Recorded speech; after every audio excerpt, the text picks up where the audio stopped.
ጤና ይስጥልን የሰርክል ቤተሰቦች እንደምን አላችሁ?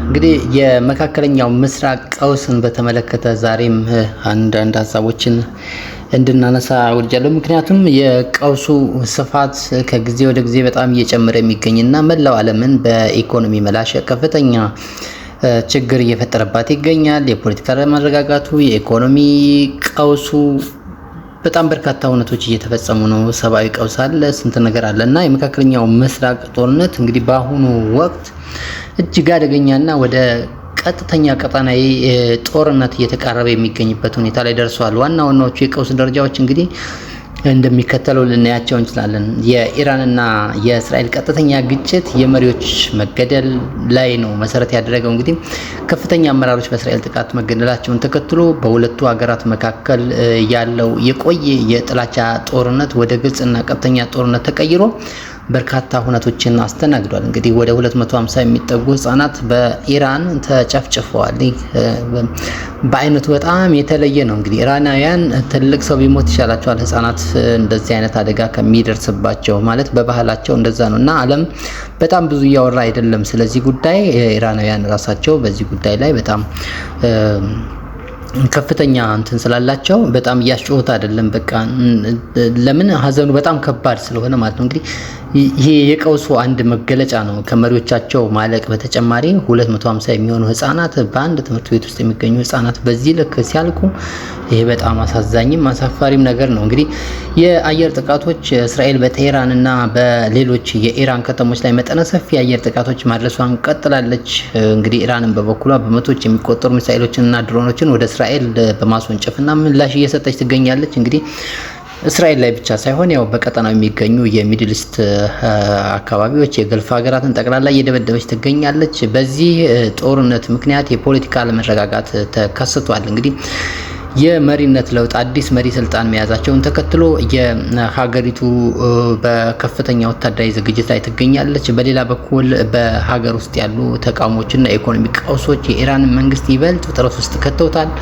የሆነ ሆኖ ኢራናውያን ያው እንደሚታወቀው አይበገሬ ስለሆኑ ትላንትና የነበራቸውን የፖለቲካና የኢኮኖሚ ጥያቄ ወደ ጎን ብለው ዛሬ ከሀገራቸው መንግስት ጎን ተሰልፈዋል። ያን ያህል የጎላ የተቃውሞ ድምፅ አይሰማም። ምክንያቱም እንደዛ ቢሆን ኖሮ መጣል ይችሉ ነበር፣ አጋጣሚውን ተጠቅመው ብሎ ማሰብ ይቻላል። ምክንያቱም መንግስት በጣም ከፍተኛ ሁኔታ ላይ ስላለ ማለት ነው። የኢራን ሰማይ በእሳት እየነደደ ባለበት ሰዓት ላይ ያንን ማድረግ ወይም ደግሞ በተለየ የፖለቲካ ስራ ሰርቶ ከነ አሜሪካ ጎን ቆሞ ፈንቀል ቀላል ይሆንላቸው ነበር። ነገር ግን ህዝብ አልከዳም። ህዝቡ የኢራን ህዝብ በአጠቃላይ ከኢራን አሁናዊ መንግስት ጋር ስላለ ትላንት የነበረውን ያደረ የቆየ የፖለቲካና የኢኮኖሚ ጥያቄ ወደ ጎን ብሎ ከመሪው እና ከመንግስት ጎን ተሰልፏል ማለት ነው። የተተኪ ኃይላት ተሳትፎም በተመለከተ እንግዲህ እነ ሄዝቦላ እና ሀውቲ በሊባኖስ የሚገኘው ሄዝቦላ፣ በየመን የሚገኙ ሀውቲዎች በእስራኤልና በአሜሪካ መርከቦች ላይ የሚያደርሱትን ጥቃት አጠናክረው ቀጥለዋል። እንግዲህ ሀውቲ በመጠኑ ገለልተኛ ሆኖ ነበር የሰነበተው። እንግዲህ ጥቃቱ ግን እንደቀጠለ ነው አሁንም ማለት ይቻላል። ጦርነቱ ቀጠለ ማለት ደግሞ በተለይ ሀውቲ የሚያደርሰው ጥቃት የቀይ ባህርና የንግድ መስመር ሙሉ ለሙሉ አደጋ ላይ የሚጥል መሆኑ ጥርጥር የለውም። ጥለውታልም ጭምር እና የዓለም አቀፍ ኃይሎችም ጣልቃ ገብነት ሌላ ራሱን የቻለ የፖለቲካና የኢኮኖሚ ቀውስን አስከትሏል። እንግዲህ አሜሪካ እስራኤልን ለመከላከልና የኢራንን ጥቃት ለመመከት ተጨማሪ ወታደራዊ ኃይልና የጸረ ሚሳኤል መከላከያዎችን ወደ ቀጠናው ልካለች።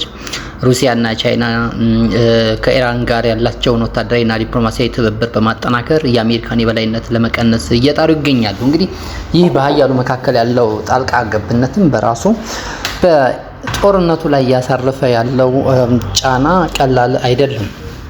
የሰብአዊ ቀውሱ ከጊዜ ወደ ጊዜ ከፍ ሲል እንዳልኩት ከጊዜ ወደ ጊዜ በጣም በከፍተኛ ሁኔታ ጨምሮ ይገኛል። በጋዛ በሊባኖስ እና እንዲሁም ደግሞ አሁን ደግሞ በኢራን ከተሞች ውስጥ የሚኖሩ ንጹሃን ዜጎች ለከፍተኛ ሞትና መፈናቀል እና የምግብ እጥረት ተጋልጠዋል። እንግዲህ በነገራችን ላይ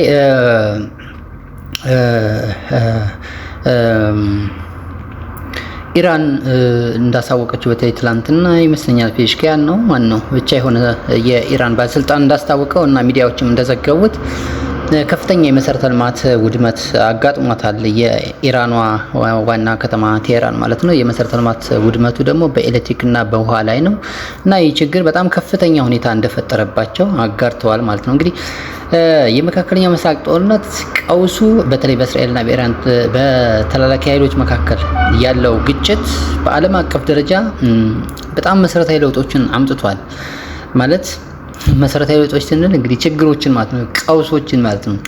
የዓለም ኢኮኖሚያዊ ኃይል አቅርቦት በከፍተኛ ሁኔታ ቀውስ ውስጥ ወድቋል። ለምሳሌ የነዳጅ ዋጋ መናር ቀውሱ የዓለም ነዳጅ በስፋት በሚያልፍበት የሆርሙዝ ወሽመጥ ላይ እንቅፋት ከፈጠረ የነዳጅ ዋጋ በከፍተኛ ሁኔታ ሊጨምር ይችላል ተብሎ ተተንብዮ ነበር። የሆነውም ያው ነው። እንግዲህ በዓለም አቀፍ ደረጃ የዋጋ ግሽበትን ወይም ኢንፍሌሽን ያስከተለ ሁነት መሆኑ ጥያቄ የሚነሳበት አይደለም። የንግድ መስመሮች መስተጓጎል፣ በቀይ ባህር በኩል የሚደረገው የንግድ እንቅስቃሴ መስተጓጎል ገጥሞታል። የሸቀጦችን ዋጋና የማጓጓዣ ጊዜን ጨምሯል።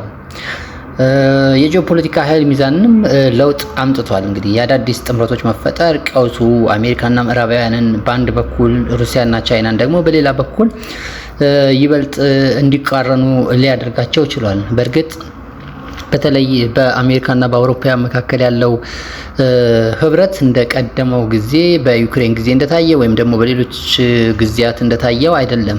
ምክንያቱም ቀደም ሲል የትራምፕ መንግስት ወይም ትራምፕ በአውሮፓ ሀገራት ለምሳሌ ግሪንላንድን፣ ዴንማርክን እና ወዘተርፈ አውሮፓውያንን ጠቅላላ የአውሮፓ ህብረትንም ጭምር በማበሻቀጥ በራሳቸው በሰሩት የፖለቲካ ዝንፈት ምክንያት አውሮፓውያን ገለልተኛ ለመሆን ሞክረዋል። ሆኖም ግን የኢራን እንቅስቃሴ በተለይ ከ3 ቀናት በፊት ኢራን ወደ ቀይ ባህር ያስወነጨፈችው ሚሳኤል ስጋት ፈጥሮባቸዋል። በሌላ በኩል ደግሞ ከሩሲያ ጋር ያላቸው አሁን በጦርነቱ ምክንያት የሆርሙዝ ሰርጥ መዘጋቱን ተከትሎ የነዳጅ አቅርቦት ከሩሲያ ነው የሚያገኙት እና ይበልጥ ከአሜሪካ በቀረቡ ቁጥር ሩሲያ ደግሞ ነዳጅ ልትከለክላቸው እንደምትችል ይታወቃል እና እዚህ አካባቢ የተቆላለፈ ፖለቲካዊ ሂደት ስላለ አሰላለፋቸው በመጠኑ የሆነ ሆኖ የኃይል ሚዛኑ በመጠኑ ቢሆን ተቀይሯል ማለት ነው። የአብርሃም ስምምነት መዳከም ራሱ ሌላ አንድ ራሱን የቻለ የፖለቲካ ኃይል ሚዛን ለውጥ ነው። እስራኤል ከአረብ ሀገራት ጋር የጀመረችው የዲፕሎማሲ ግንኙነት በግጭቱ ምክንያት ሊቀዘቅዝ ወይም ሊቀለበስ ችሏል። እንግዲህ እየቀዘቀዘ መጥቷል። የሰብአዊ መብትና የስደት ቀውስም እንደዚሁ የስደተኞች ቁጥር መጨመር ሰፋ ያለ ጦርነት ከተቀሰቀሰ በሚሊዮኖች የሚቆጠሩ ዜጎች ወደ አውሮፓና ሌሎች አካባቢዎች ሊሰደዱ እንደሚችሉ ምንም ጥርጥር የለውም። እየተሰደዱም ይገኛሉ። የሚታወቅ ነው። በሌሎች ሀገራትም የፖለቲካ ጫና ላይ ይፈጥራል። እንግዲህ የጦር መሳሪያና የቴክኖሎጂ ሽግግርም ታይቶበታል። ይህ ቀውስ ማለት ነው። ይህ ሁኔታ መፈጠሩ የጦር መሳሪያ ቴክኖሎጂ ከጊዜ ወደ ጊዜ እያደገ መምጣቱን እና ሙከራ ላይ መዋሉ ማለት ሀገራት አለን የሚሉትን መሳሪያ ሁሉ አሁን በዚህ በዘመናዊው ዓለም አሜሪካ በከፍተኛ በመሪነት ደረጃ ላይ የምትገኝ ሀገር ነች። እስራኤልም እንደዛው ከፍተኛ የጦር መሳሪያ ካላቸው ሀገሮች ውስጥ አንዷ ነች። ኢራን እንደሚታወቀው በጥርጣሬ የተሞላ ኒውክሌር ታመርታለች በሚል ነው ይሄ ሁሉ ቀውስና ሁኔታ የተፈጠረው። እንግዲህ ከፍተኛ የጦር አቅም ያላት ሀገር ነች። ሩሲያ ባለፈው ዓመት ታይታለች ዩክሬን ላይ በፈጸመችው ነገር። ስለዚህ እነዚህ ሀያል የሚባሉት ሀገራት ሁሉ እርስ በርሳቸው ሜዳ ላይ የጦር መሳሪያቸውን አውጥተው የተፈታተሹበት ነው። ስለዚህ የዓለም የጦር መሳሪያ ቴክኖሎጂ ምን ደረሰ የሚለውን በግልጽ ያሳየ ሁነት ተፈጥሯል ማለት ነው። የድሮንና የሚሳኤል ቴክኖሎጂ እንደ ኢራን ያሉ ሀገራት የሚያመርቷቸው የድሮንና የሚሳኤል ቴክኖሎጂ በሌሎች ቀጣናዎች ለምሳሌ በዩክሬን ወይም በአፍሪካ ቀንድ ጥቅም ላይ መዋላቸውን የዓለም የጦርነት መልክ እየቀየረ እንደሚገኝ ምንም ጥርጥር የለውም። እንግዲህ በአፍሪካ ቀንድ ስንል በሱዳን ያለው ቀውስ አለ። በኢትዮጵያ በተደጋጋሚ በተለይ ከ2013 ጀምሮ በትግራይ እና በአማራ ክልል እንዲሁም በኦሮሚያ ክልል ያለው ጦርነት እንግዲህ ለዚህ ማሳያ ሆኖ እያገለገለ ይገኛል ማለት ነው። እንግዲህ የመካከለኛው ምስራቅ ቀውስ መቼና እንዴት ያበቃል የሚለው ጥያቄ በዓለም አቀፍ ደረጃ የፖለቲካ ተንታኞች ዘንድ ትልቅ አጀንዳ ቢሆንም በአሁኑ ወቅት ግጭቱ ወደ ሰላም የሚያመራበት ግልጽ ፍንጭ አይታይም፣ የእውነት ለመናገር ማለት ነው። ይልቁንም ሁኔታዎች ይበልጥ እየተወሳሰቡ መጥተዋል ማለት ይቻላል።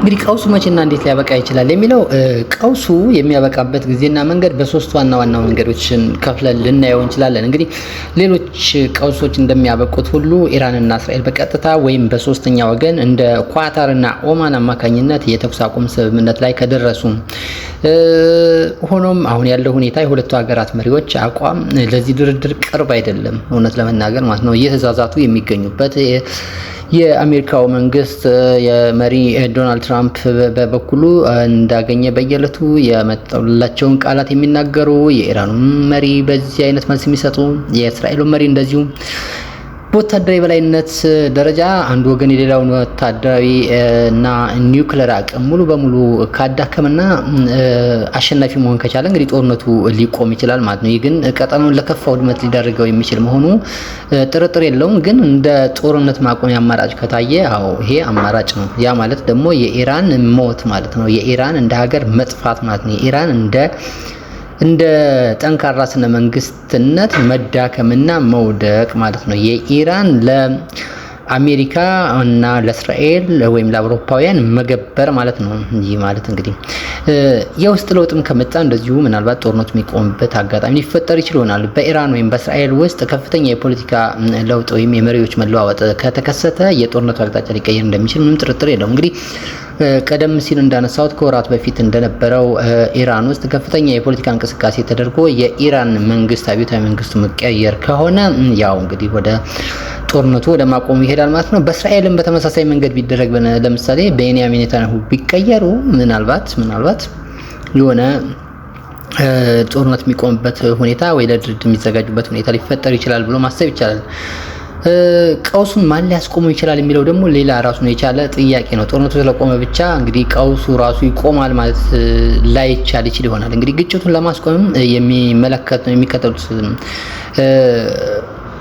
ቁልፍ ሚና ሊኖር ይችላል ማለት እንግዲህ ግጭቱ ወይም ይሄ ቀውስ ከቆመ በእነማን ይቆማል ከተባለ የተባበሩት መንግስታት ድርጅት ወይም ዩኤን አንዱ ነው። እንግዲህ ምንም እንኳን በቬቶ ስልጣን ምክንያት ውሳኔዎችን ለማሳለፍ ቢቸገርም በጸጥታው ምክር ቤት በኩል ጠንካራ ጫና በማድረግ ሊቆም ይችላል።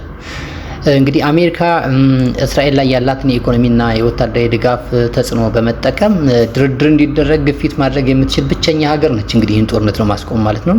የአረብ ሀገራት እንደ ሳዑዲና ግብጽ ያሉ ሀገራት ቀጠናዊ መረጋጋትን ስለሚፈልጉ ሁለቱንም ወገኖች ወደ ሰላም ጠረጴዛ ለማምጣት የዲፕሎማሲ ጫና ሊያደርጉ ይችላሉ። ይህም ሌላው ራሱን የቻለ አማራጭ ነው። እንግዲህ በዚህ ሂደት ውስጥ የቻይናና የሩሲያ ሚና ምንድን ነው ብለን ስናይ እነዚህ ሁለት ሀገራት በኢራን በኩል ከፍተኛ ፍላጎት አላቸው እና ከኢራን ጋር ያላቸውን የጦር መሳሪያ ትብብር አጠናክረው ቀጥለዋል። በተለይ ሩሲያ ማለት ነው።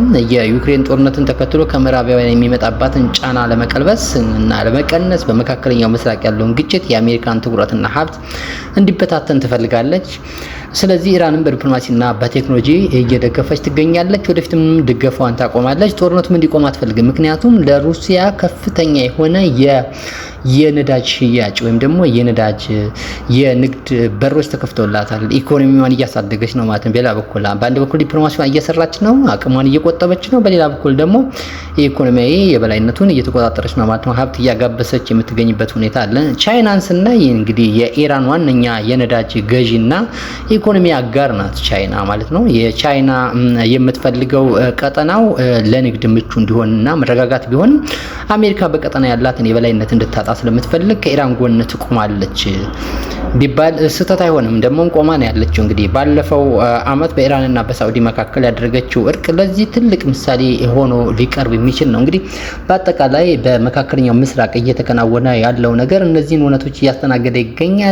ወደፊት እንዴት ይቆማል? በምን መልኩ ጦርነቱ ሊቋጭ ይችላል? ጦርነቱ እንዳይቋጭ የሚፈልጉት አካላትና ማን ናቸው? ወዘተርፈ የሚለውን ከፍ ሲል ባቀረብኩት አይነት መንገድ ማየት ይቻላል። ነገ ተነገ ወዲያ ደግሞ ነገሮች ሊቀየሩ ይችላሉ። እስከ መጨረሻው ስለተከታተላችሁን ስልክራውያን ከልብ አመሰግናለሁ። ገጻችን ላይክ፣ ሼር እና ሰብስክራይብ በማድረግ ቤተሰብነታችሁን አጽኑላለሁ።